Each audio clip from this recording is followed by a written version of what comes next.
Guys, welcome to Edu boosters.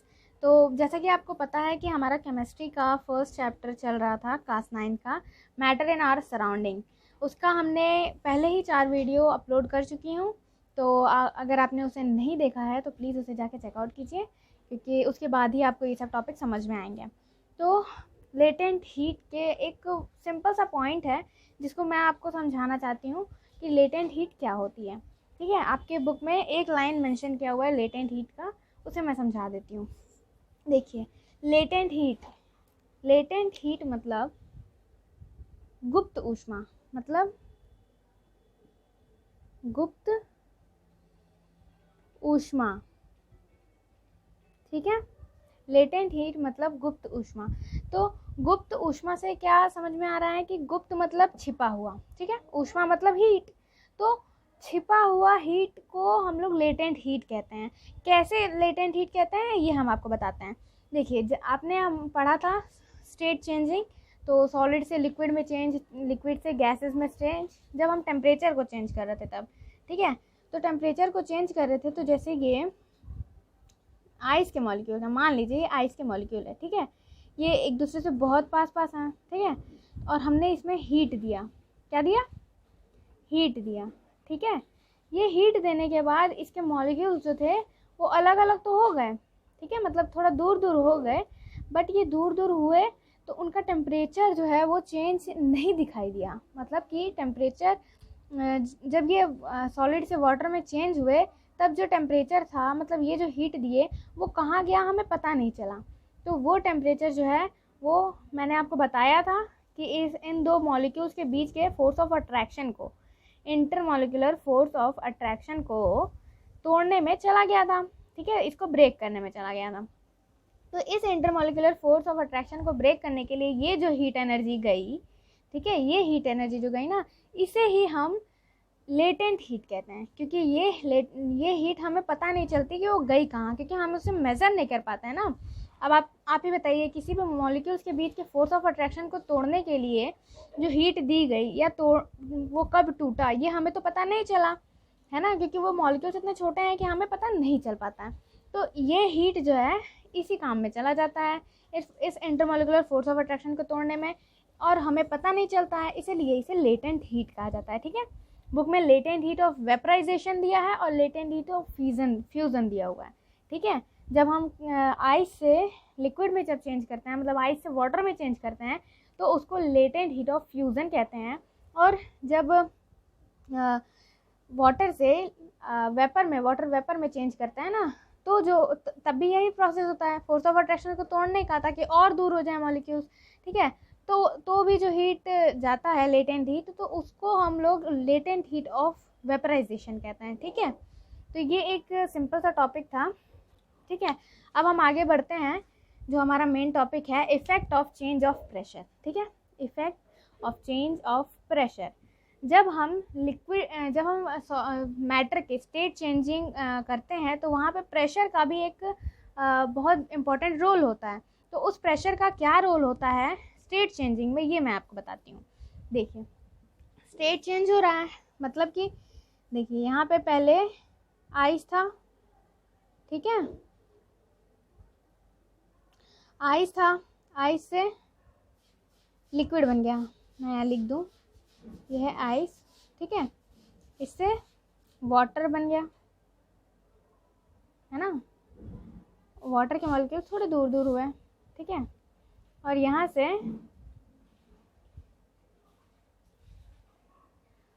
Vapour बन गया। ठीक है, वेपर बन गया। ठीक है, आप इस तरह से भी इसे दिखा सकते हैं, वेपर बाहर निकलते हुए। क्या वेपर बन गया। तो इसमें प्रेशर का क्या रोल है ये मैं आपको बताती हूँ, ध्यान दीजिए। यहाँ गैस है, गैस ही है ना, वेपर जो है वो गैस है। तो वेपर को देखिए ध्यान से, इसके मॉलिक्यूल्स कितने ज़्यादा दूर दूर हैं। ठीक है, इतने ज़्यादा दूर दूर हैं। तो जब हम इस पर प्रेशर डालेंगे, हमने आपको फर्स्ट लेक्चर में ही बताया था, मैंने आपको ये गैसेस स्टेट वाले लेक्चर में बताया था ना, कि गैसेस वाले में, कि गैसेस स्टेट में गैस की प्रॉपर्टी क्या थी, सब ये बहुत ज़्यादा हाईली कंप्रेसिबल था। क्या था?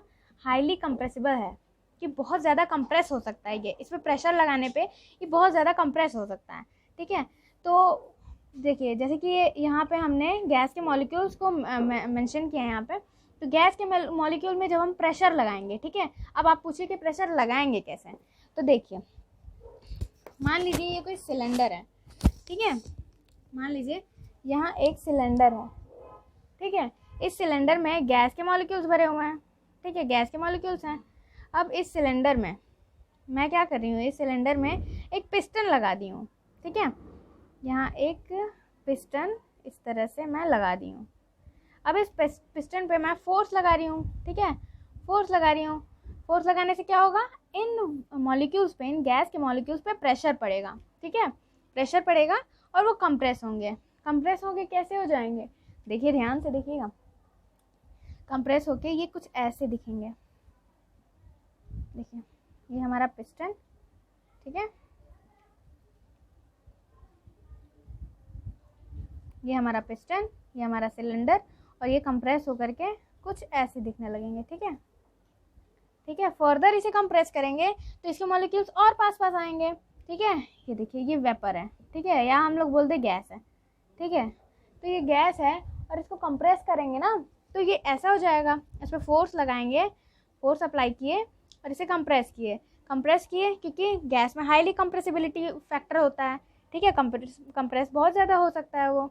तो इसे कंप्रेस किया हमने पिस्टन पे फोर्स लगा के, तो फोर्स लगाया और इसके मॉलिक्यूल्स पास पास आ गए, ठीक है। ये बहुत ज़्यादा जब इसके मॉलिक्यूल्स पास पास आ जाते हैं तो ये क्या बन जाएगा, वाटर बन जाएगा, क्योंकि हमें पता है कि गैस के जो मॉलिक्यूल्स है ना वो वाटर से ज़्यादा दूर दूर होते हैं, ठीक है, गैस के मॉलिक्यूल्स वाटर से ज़्यादा दूर दूर होते हैं। और जब ये इन पर मतलब प्रेशर लगाते हैं तो ये थोड़े पास पास आएंगे, तो पास पास आने पे ये लिक्विड फेज में चेंज हो जाएंगे। जी हाँ, हम जब इस पर प्रेशर लगाएंगे तो ये लिक्विड फेज में चेंज हो जाएंगे, ठीक है, लिक्विड फेज में चेंज हो जाएंगे। फर्दर जब हम इस पर और ज़्यादा प्रेशर लगाएंगे, ठीक है, देखिए यहाँ हमने और ज़्यादा प्रेशर लगाया, ठीक है, पिस्टन को और ज़्यादा नीचे लेके गए, और ज़्यादा प्रेशर लगाया, तो ये मॉलिक्यूल्स कुछ इस तरह से हो जाएंगे।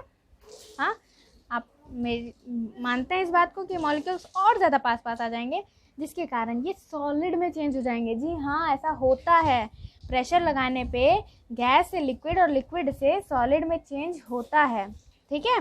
और ये चेंज होता है प्रेशर के कारण, क्योंकि गैस में सबसे ज़्यादा कंप्रेसिबिलिटी फैक्टर होता है, उससे कम होता है लिक्विड में, और सॉलिड में बिल्कुल नहीं होता। इससे ज़्यादा हम प्रेशर नहीं लगा पाएंगे, ठीक है, प्रेशर लगाएंगे तो कंप्रेस नहीं होगा सॉलिड।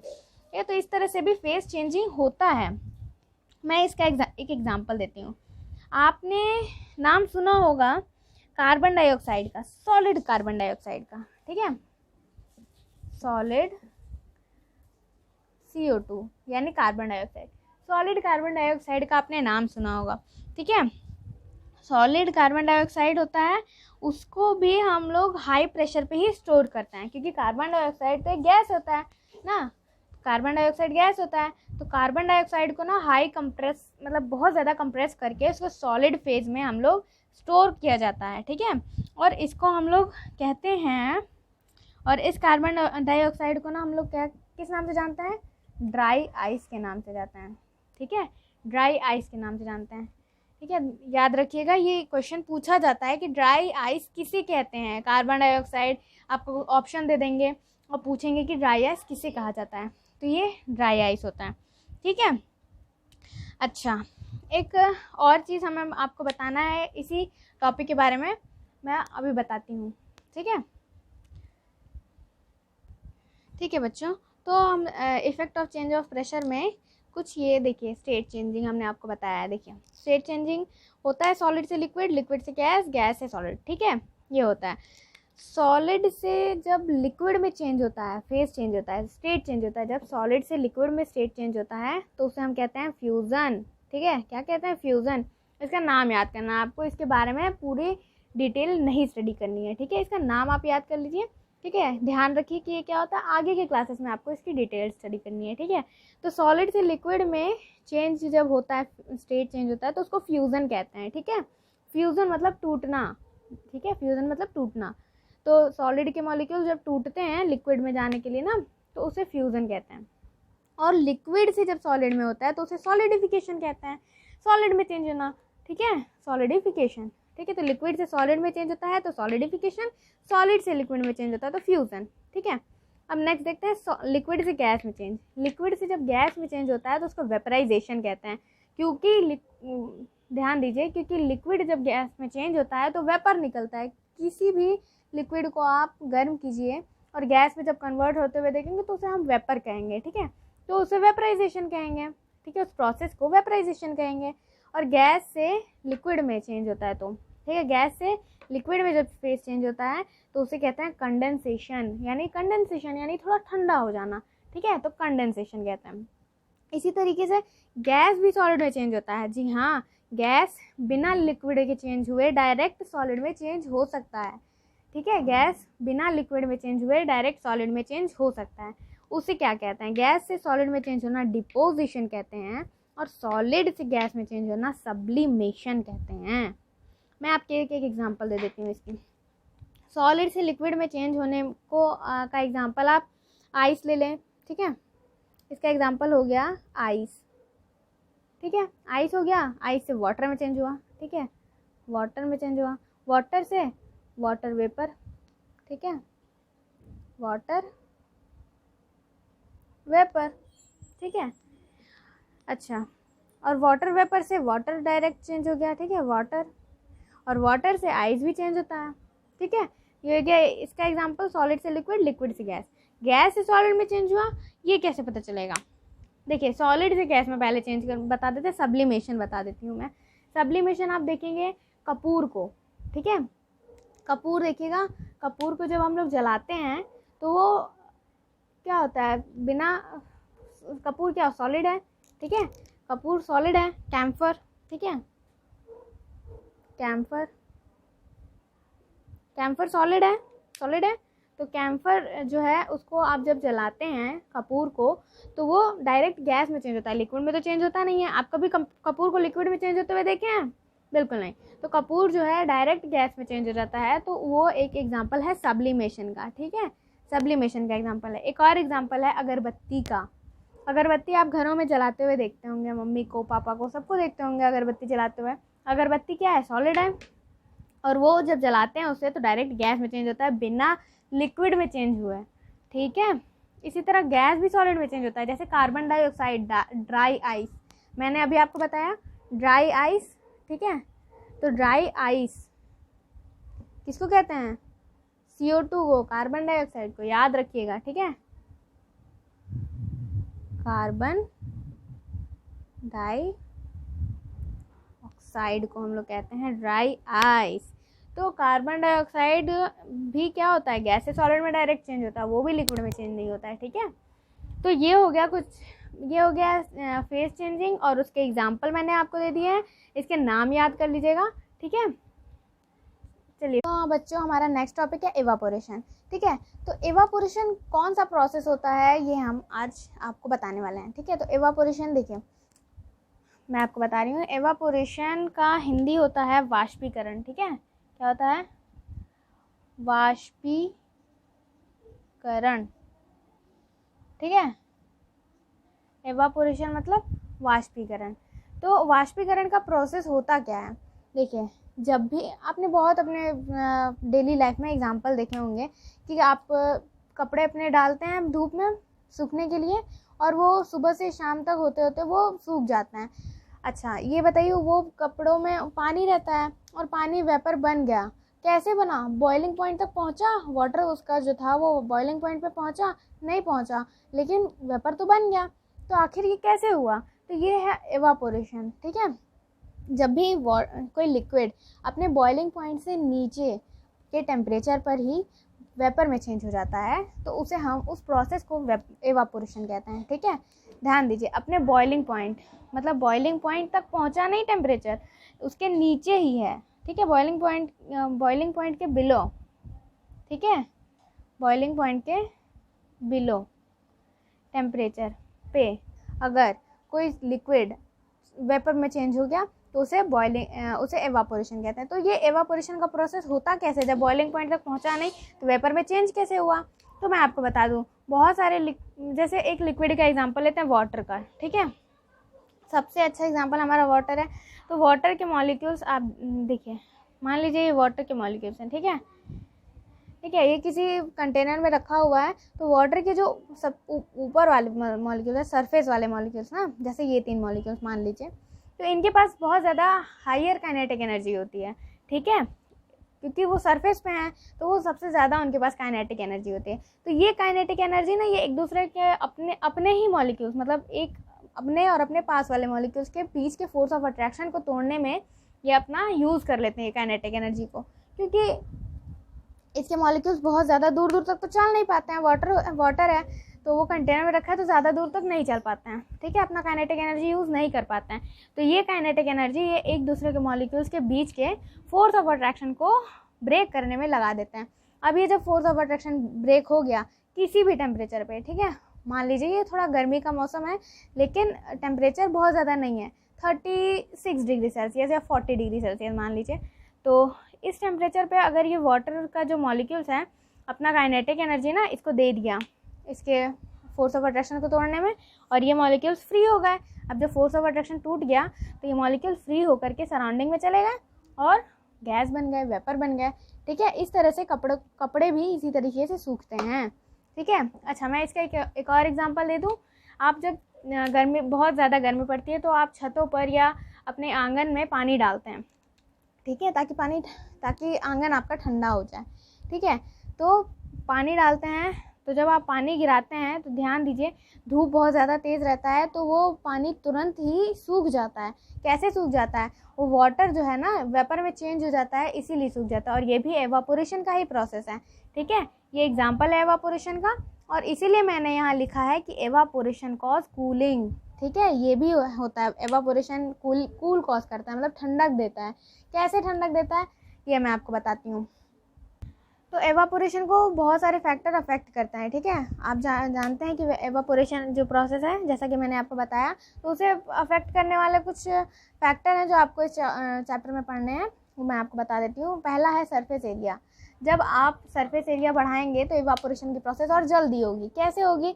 मैंने अभी आपको छत का एक एग्जांपल दिया। छत पे आपने गर्मी के मौसम में पानी डाला और पानी सूख गया। अगर यही पानी आप किसी टब में रखें, ठीक है, किसी टब में या ग्लास में या किसी बड़े बर्तन में ही छत पे ही रखिए, लेकिन एक बाल्टी में पानी लेकर के उसे डाल दीजिए छत के फर्श पे, और दूसरी बार उस बाल्टी में ही पानी रख के वहाँ पे रखे रहिए, ठीक है। तो दोनों में अंतर क्या होगा कि वो जो फर्श पे गिरा हुआ पानी है ना, वो जल्दी से सूख जाएगा। क्यों? क्योंकि उसका सरफेस एरिया ज़्यादा है। ज़्यादा सरफेस एरिया, ध्यान दीजिए, ज़्यादा सरफेस एरिया होगा तो ज़्यादा सरफेस पे ज़्यादा मॉलिक्यूल्स आएंगे ना। ज़्यादा सरफेस एरिया होगा, सरफेस पे ज़्यादा मॉलिक्यूल्स इकट्ठा होंगे। तो जितने ज़्यादा सरफेस पे मॉलिक्यूल्स इकट्ठा होगा उतने ज़्यादा उनकी काइनेटिक एनर्जी, जितनी ज़्यादा काइनेटिक एनर्जी वो उतना ज़्यादा जल्दी एवापोरेट हो जाएंगे, ठीक है। दूसरा है टेम्परेचर। अब देखिए, टेम्परेचर भी बहुत इसमें इफ़ेक्ट करता है। अब आप देखिए, अगर मान लीजिए टेम्परेचर आपका एटमॉस्फेयर का 32 डिग्री सेल्सियस है या 32-33 डिग्री सेल्सियस है, तो एवापोरेशन का यही प्रोसेस इतने ही सरफेस एरिया में आपका मान लीजिए 5 मिनट या 10 मिनट में हुआ, ठीक है, 10 मिनट मान लीजिए। और यही एवापोरेशन का प्रोसेस जब आप टेम्परेचर जब 40 या 45 डिग्री सेल्सियस होता है, बहुत ज़्यादा मैंने कह दिया, लेकिन हो जाता है आजकल के मौसम में, तो 40 या 45 टेम्परेचर हो जाता है, तो उस टाइम में ये प्रोसेस 10 मिनट की जगह 5 या 3 मिनट में ही कंप्लीट हो जाता है। इस तरीके से टेम्परेचर इफ़ेक्ट करता है। अब नेक्स्ट देखते हैं ह्यूमिडिटी यानी आर्द्रता, नमी, ठीक है। तो नमी और आर्द्रता कैसे इफ़ेक्ट करेगा? आप ध्यान दीजिए कि जब ऐसा मौसम हो, मतलब ठंडी का मौसम है, कोहरा जमा हुआ है, ठीक है, ओस पड़ा हुआ है छतों पर, बहुत सुंदर सा मौसम है, ठीक है, इमेजिन करिए। तो वैसे मौसम में अगर आप पानी डालो छत पे जा कर के, तो वो एक दिन में भी नहीं सूखेगा पूरी अच्छी तरीके से, ठीक है। छत पे पानी डालो, ग्लास में तो रखो तो सूखेगा ही नहीं वो। तो मतलब छत पे अगर फर्श पे पानी डाल दिए तो वो एक दिन में भी नहीं सूखेगा, क्योंकि वहाँ नमी है। पहले ही एटमॉस्फेयर में वाटर के मॉलिक्यूल्स हैं, प्रेजेंट हैं। तो जो सन है या जहाँ से टेम्परेचर है हमारे पास, वो सन ही है। तो सन जो है वो ज़्यादा कहाँ कॉन्सेंट्रेट करेगा? एटमॉस्फेयर के वाटर में। तो वो एटमॉस्फेयर का ही वाटर एब्जॉर्ब करता रहेगा और वो हम लोग के छत पर तक पहुंच ही नहीं पाएगा। तो इसी तरीके से ह्यूमिडिटी जब होती है, नमी होती है, तो एवापोरेशन का प्रोसेस बहुत स्लो हो जाता है, ठीक है। और नेक्स्ट है विंड स्पीड। ध्यान दीजिए, आप बहुत ज़्यादा ये कंसिडर किए होंगे कि जिस दिन हवा का बहाव तेज़ होता है उस दिन कपड़े जल्दी सूख जाते हैं, भले वहाँ पे ज़्यादा धूप हो या ना हो, हवा का तेज़ बहाव होता है तो कपड़े जल्दी सूख जाते हैं। ये क्यों होता है? क्योंकि जब हवा चलती है ना, तो जो कपड़ों से वाटर के मॉलिक्यूल्स हैं वो हवा अपने साथ लेकर चली जाती है, ठीक है। और जब वो हवा लेकर चली जाती है वाटर के मॉलिक्यूल्स, तो सरफेस एरिया बढ़ जाता है एक तरीके से।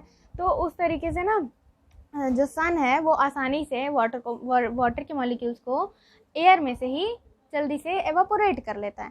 तो इस तरीके से एवापोरेशन का प्रोसेस विंड स्पीड जब ज़्यादा तेज़ हो तो जल्दी होती है, ठीक है। तो अगर हमें जल्दी से अपना कपड़ा सुखाना है तो उसके लिए सरफेस एरिया ज़्यादा होनी चाहिए, ठीक है। एवापोरेशन का प्रोसेस अगर ज़्यादा चाहिए आपको, ठीक है, हाई एवापोरेशन अगर चाहिए आपको, ठीक है, तो उसके लिए सरफेस एरिया ज़्यादा होना चाहिए, टेम्परेचर ज़्यादा होना चाहिए, ह्यूमिडिटी कम होनी चाहिए, नमी जितनी कम होगी उतना ही अच्छा है, और विंड स्पीड भी ज़्यादा होना चाहिए। तो इस तरीके से एवापोरेशन को ये फैक्टर अफेक्ट करते हैं। एवापोरेशन कैसे कूलिंग कॉज करता है ये भी मैंने बता दिया, इसके एग्जांपल भी दे दिए। ये छत वाला एग्जांपल हो गया। अच्छा, एक और एग्जांपल ले लेती हूँ कि जब गर्मी के मौसम में हम लोग सूती कपड़े पहनते हैं ना, कॉटन के कपड़े पहनते हैं। क्यों? कॉटन के कपड़े क्या करते हैं ना, जो हमारे पसीने हैं ना, उनके जो मॉलिक्यूल्स हैं वो भी वाटर ही है, लिक्विड है। तो वो जब हमारा पसीना जब कॉटन के क्लॉथ में एब्जॉर्ब कर लेता है ना, तो वो हमारे बॉडी से टेम्परेचर लेकर के एवापोरेट कर देता है। तो इस तरीके से भी एवापोरेशन वहाँ पे भी होता है, और उस तरीके से भी वहाँ पे हम लोग ठंडे हो जाते हैं, ठीक है। इसीलिए हम लोग कॉटन का कपड़ा पहनते हैं गर्मी के मौसम में। तो इस तरीके से एवापोरेशन का प्रोसेस आपको समझ में आ गया होगा। फैक्टर अफेक्टिंग एवापोरेशन, ये सब आपको याद करना है अच्छे से अपने एग्ज़ाम्स के लिए, और इसका प्रॉपर नोट्स आप तैयार कर लीजिए। और चैप्टर हमारा ख़त्म होता है। आप पूरे वीडियो लेक्चर को अच्छे से देखिए, ठीक है, और बुक NCERT बुक रीडिंग कीजिए, ठीक है। Thank you for watching this video. Please like, share, subscribe to our channel और press the bell icon. Thank you.